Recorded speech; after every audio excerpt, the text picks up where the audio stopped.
Em 1922, no norte da Alemanha, dois vendedores de café foram a uma fazenda para vender parte de seu estoque. Eles andaram pela fazenda procurando a família de 6 pessoas que morava lá. A fazenda estava vazia. Mais tarde, naquele mesmo dia, vizinhos locais passaram para ver como estava a família que morava lá. Eles abriram a porta do celeiro e o que encontraram lá dentro lhes daria pesadelos pelo resto de suas vidas.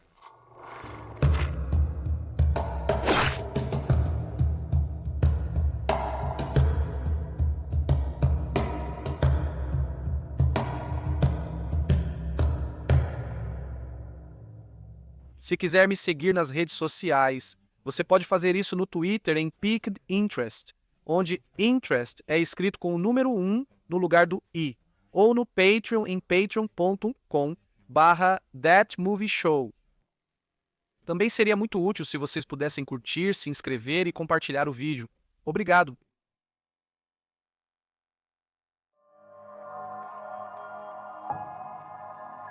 Antes do assassinato, começaram a ocorrer coisas estranhas. Após ouvir barulhos no sótão, a empregada da família pediu demissão. Ela achava a casa assombrada e não queria mais ficar lá.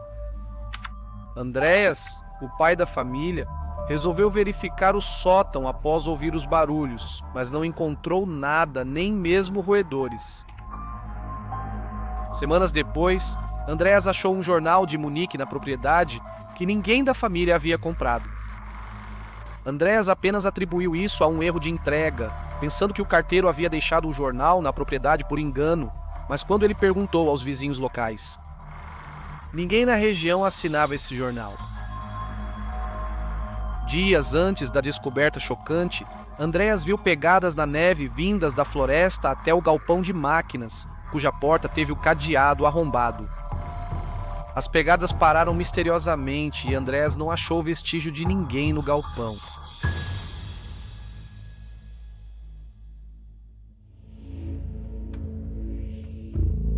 À tarde, Maria chegou para substituir a antiga empregada que saiu há 6 meses. Esse seria seu primeiro e último dia de trabalho. Em algum momento da noite, Victoria, filha de Andreas, saiu de casa e foi até o celeiro. Por quê? Ninguém sabe. No celeiro, ela foi espancada até morrer e jogada no chão de palha. Pouco depois, Casilha, sua mãe, também saiu da casa. Ela entrou no celeiro, onde também foi atingida na parte de trás da cabeça e morta imediatamente. Sem ver Casilha voltar, Andreas foi ao celeiro procurá-la. Ele abriu a porta e entrou. Antes de ver os corpos da esposa e filha, uma enxada atingiu o lado direito de sua cabeça e ele caiu morto ao lado dos entes queridos. Com os 3 membros adultos da família mortos, a filha de 7 anos, também chamada Casilha, seguiu os outros membros da família até o celeiro, de onde nunca mais sairia, recebendo o mesmo golpe contundente que sua família havia recebido. Então, o assassino, ou assassinos, silenciosamente entrou na casa e subiu as escadas, onde encontrou a nova empregada desempacotando suas coisas e cravou a enxada em seu crânio, deixando seu corpo no chão, mas curiosamente a cobriu com um cobertor. O agressor entrou sorrateiramente no quarto onde estava a única alma viva restante, o pequeno Joseph, de 2 anos, dormindo em seu berço. O assassino levantou a enxada pela última vez e então o pequeno Joseph nunca mais acordaria. Nos próximos 4 dias, pessoas iriam e viriam na fazenda. No sábado, professores percebem que Casilha, de 7 anos, falta da escola, mas nada é feito. No dia após os assassinatos, 2 vendedores de café visitam a propriedade para negociar, mas vão embora ao não encontrar ninguém. No domingo, a família Gruber não vai à igreja, o que é estranho, pois eram frequentadores regulares. O filho de um fazendeiro vai à propriedade dos Gruber para comprar banha, mas sai ao não encontrar ninguém. Na segunda-feira, O carteiro entrega o jornal e o prende na janela da cozinha, como de costume. Ele percebe que, pela primeira vez, o carrinho de bebê não estava na cozinha como de costume. Na terça, um mecânico irá à fazenda consertar a junta do cabeçote de um motor diesel. Ele anda pela casa, encontrando todas as portas trancadas. Ele tentou chamar a atenção para si mesmo, assobiando para que algum membro da família saísse e ele pudesse começar a trabalhar. Mas como ninguém saiu da propriedade, ele decidiu fazer o serviço mesmo assim. Ao terminar, ele anda pela casa e percebe a porta do celeiro aberta. Pensa em olhar, mas decide ir embora. Lawrence Schlittenbauer, vizinho local, manda seu filho à fazenda buscar a família após saber que o mecânico não viu ninguém lá. Os meninos voltam para casa com a mesma resposta, levando Lawrence e outros 2 vizinhos a irem até a propriedade. Nesse momento, os 3 homens entram no celeiro e acham os corpos dos vizinhos mortos há 4 dias. Eles então chamam a polícia e aguardam a chegada deles. Enquanto esperam a polícia, mais moradores chegam à fazenda para ver a cena horrível. A polícia suspeitou inicialmente de motivação financeira ou assalto para o crime. Eles entrevistaram andarilhos, vendedores e moradores, mas desistiram da teoria após achar muito dinheiro na casa. O que eles conseguiram constatar, no entanto, foi que, seja quem fosse o assassino, ele permaneceu na fazenda por vários dias após o assassinato, já que também alimentou o gado e comeu todo o pão da cozinha. Eles também deixaram um pouco de carne recém-cortada na despensa. Eles então começaram a entrevistar pessoas que poderiam ser suspeitas, mas, no fim das contas, ninguém jamais foi responsabilizado pelos assassinatos. Inicialmente, sugeriu-se que a arma do crime fosse uma enxada agrícola pelos ferimentos, mas nenhuma arma do crime foi encontrada. Anos depois, após resolverem a disputa pela propriedade, os novos donos demoliram o imóvel e acharam uma enxada e uma faca velha enferrujada. A enxada foi então confirmada como a arma do crime, mas não pôde ser ligada a nenhum indivíduo. Há alguns suspeitos, então vamos começar com Carl Gabriel, que era o marido de Victoria. Você deve ter notado que ele não foi citado até agora, pois teria morrido na Primeira Guerra Mundial, mas seu corpo nunca foi encontrado. Ele foi suspeito porque alguns prisioneiros de guerra alemães, libertados após a Segunda Guerra Mundial, disseram que quem os libertou se apresentou como o assassino de Hinterkaifeck, e Karl queria ir para a Rússia. O motivo dele seria algo como um segredo sombrio de família. Joseph de Victoria foi concebido e nasceu enquanto o marido dela estava na guerra, na época do assassinato. Isto poderia possivelmente dar a Karl um motivo. Quem era o pai da criança envolve nosso próximo suspeito. O próximo é Lawrence Schlittenbauer, um dos 3 vizinhos que acharam os corpos. Há alguns motivos pelos quais ele é suspeito. Primeiro, Lawrence tinha um caso com Victoria Gabriel e o pequeno Joseph, de 2 anos, seria seu filho. Ele também se comportou de maneira um pouco suspeita imediatamente após encontrar os corpos. Ele usou sua chave para destrancar a porta e entrar, mesmo sabendo que o assassino ainda poderia estar lá. Quando os outros vizinhos perguntaram por que ele entrou, a resposta dele foi bem simples. Ele foi verificar como estava o filho dele. Lawrence também foi testemunha de ter mexido nos corpos na cena do crime, o que significa que qualquer análise forense que encontrasse o DNA dele no local poderia ser explicada pelo fato de ele ter movido os corpos. Mas qual seria o motivo dele? Andreas e Victoria já haviam sido condenados por incesto alguns anos antes, em 1914.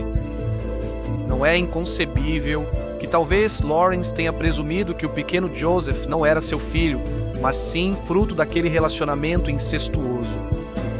Isso já poderia ser motivo suficiente para ele cometer uma chacina. O último suspeito sério é um homem chamado Paul Mueller, que Bill James, sim, o mesmo Bill James que inventou o Moneyball, acredita em seu livro O Homem do Trem, que Mueller é o responsável. Mueller foi o único suspeito do assassinato de uma família em Massachusetts em 1897. Mueller perseguiu a família à noite na fazenda e os matou com golpes de picareta na cabeça. A polícia descartou roubo, já que, como nos assassinatos de Kaifek, objetos de valor ficaram na propriedade. Na mídia da época, Mueller era descrito como imigrante alemão. James acredita que ele pode ter voltado à Alemanha após jornais divulgarem relatos de assassinatos de famílias em diferentes estados, 2 deles em uma noite. O livro de James liga Mueller a 14 famílias mortas nos Estados Unidos da América em 10 anos. Todas as cenas do crime eram parecidas. Todas as famílias moravam em fazendas isoladas próximas a trilhos de trem. Todas foram assassinadas com traumatismo por instrumentos agrícolas e nenhuma foi roubada. Ele cobria as vítimas com um cobertor.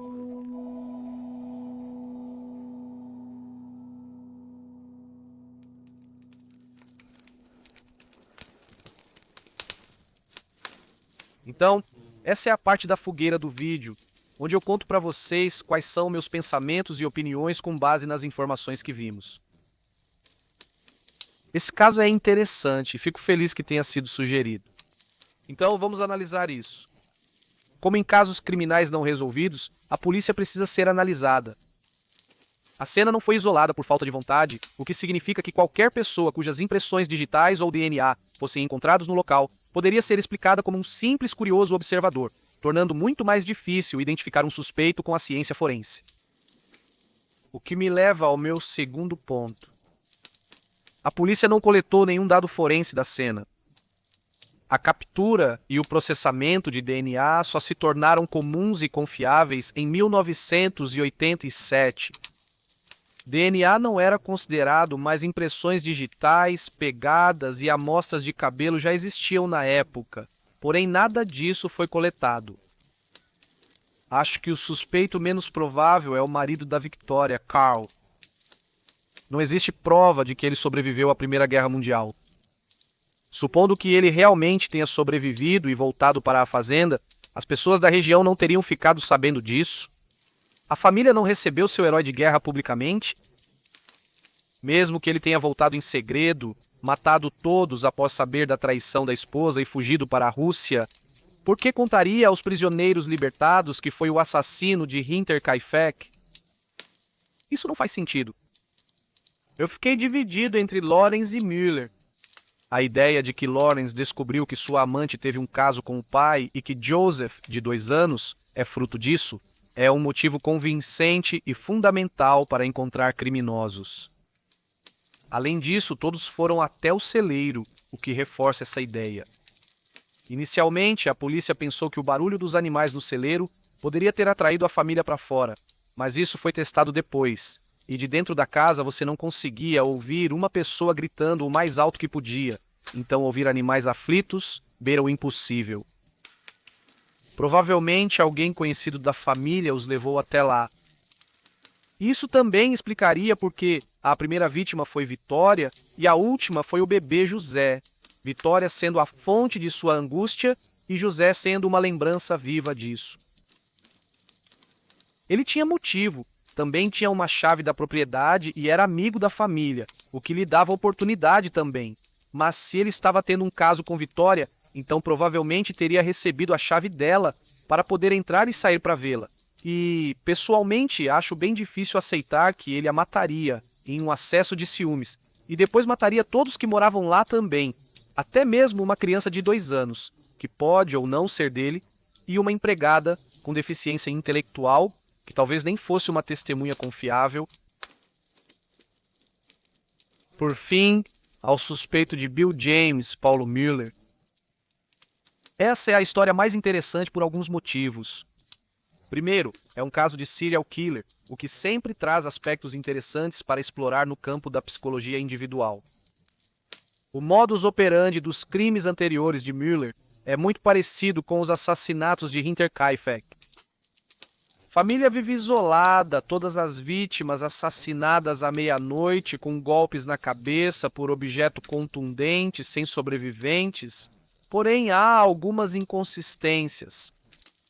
Os crimes ligados a Müller nos Estados Unidos da América tinham ferimentos de defesa em jovens mulheres da família, indicando que ele fez mais que matá-las. Já nos assassinatos de Hinterkaifeck, a pequena Célia, de 7 anos, não apresentava esses ferimentos. Essa questão ainda me atormenta. É porque aqui, se Müller fugisse dos Estados Unidos da América para a Alemanha, por que escolheria Hinterkaifeck? Como ele sequer saberia que existe uma fazenda isolada lá com uma família? É possível, claro, mas provável? Eu não sei.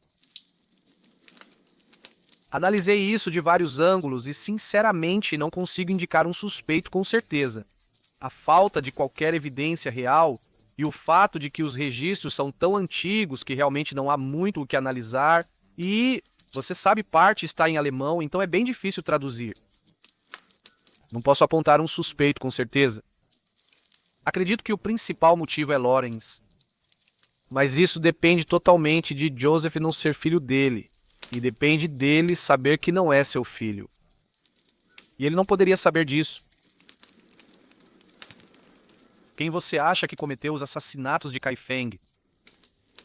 Me avise nos comentários.